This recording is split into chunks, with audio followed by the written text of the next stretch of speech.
Hi, Lloyd.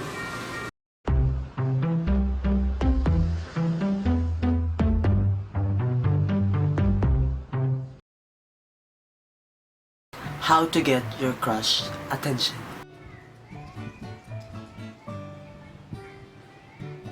At bibigyan ko kayo ng 10 tip kung paano kayo mabibigyan ng napakabonggang-bonggang papapansin sa inyong mga crush para mapansin kayo o makuha niya ang atensyon mo ng bonggang-bongga. Number 1, get sexified. Bring out the best in you. David Salon. Number 2, be a joker. Dahil sa alam natin lahat ng tao ngayon is stress, depressed, financial problems, school problem, kailangan nila na ikaw na magkapatawa sa kanya, ikaw na bibigyan ng ligaya, at pag nakita mo siyang tumawa, naku, bongga yan, day, bonggang-bongga yan, day, kasi pag napatawa mo siya, day, naku, day. Number 3, get drunk. Lasingin mo, maglasing ka para lumabas ang tunay mong anyo. Isang emperador long neck lang yan, tsaka red horse die. BOOM! Mabubumbumpaw ka na. David Sama, look at my hair. Number 4, lend your helping hand. Pag si crush na kita nanghingi sa'yo ng payo, o kaya nanghingi sa'yo ng everything, nanghingi sa'yo ng favor, nanghingi sa'yo ng assignment, nanghingi sa'yo ng pera and everything, bumbumpaw yan, dahil. O kaya naman ikaw humingi ng tulong. Help!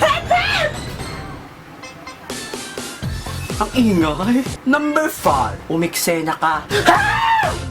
Ano nangyari? Pero wag naman yung tulong eksena, kasi yung eksena, lahat ng mga ka-eksena, sa'yo nakaka-MGM na ka sa sobrang eksena mong yan.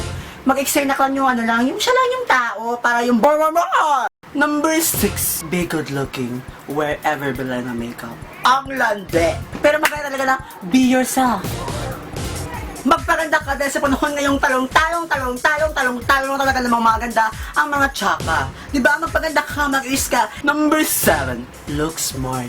Magtatayinuhan ka sa klase, magtaas-taas ka ng kamay, tapos pag natawag ka, wala kang masagot, lalo kayong mapapansin, nagtaas-taas ka pa ng kamay, wala kang masagot. Ito mo yung araw mo para pag may exam, sa'yo siya mangungopya, ikaw na mismo mag-alok na, kopya ka dali, para mapansin ka talaga yung todo talaga dahil.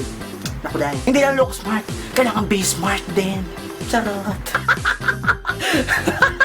Number 8, eye-to-eye contact. Makipag eye-to-eye contact ka sa kanya, tinang bonggang-bongga, makipag eye-to-eye contact ka. At pag hindi siya tumingin sa'yo,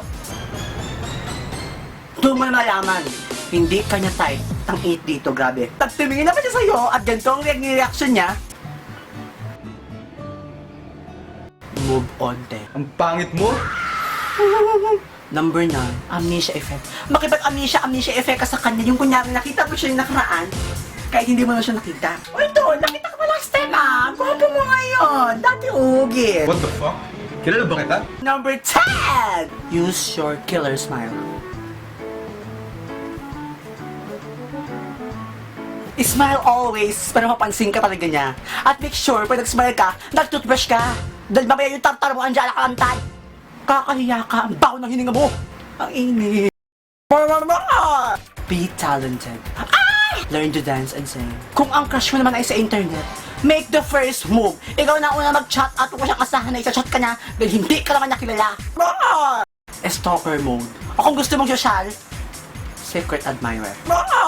Fool him around. Kalimitan kasi iba dyan, yung may mga crush sa'yo, yun pa yung mga nambubuli. Kasi hindi nila kayang sabihin sa harapan face to face na crush ka niya. At ang pinaka-the best talaga para masabi sa kanya na crush mo siya is to tell him, inform him, and let him know na crush mo siya. Just like this. Oh my God, I think I have a crush on you.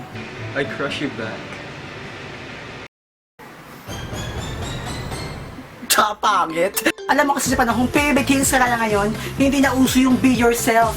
Dahil magising ka. Anong henerasyon na ngayon? Hindi na uso yung mga ganyan dahil. Kailangan gumawa ka talaga ng first move para mapansin ka ng crush mo. Pero bago ang lahat ng iyan, daw ka mag-isip ko ng gagawin para mapansin ka ng crush mo, isipin mo mabuti kung crush mo nga talaga siya o love mo na siya. Ang crush ay iba sa love. You can check out this video if you want to learn more. At ang LC fan of the week, I see.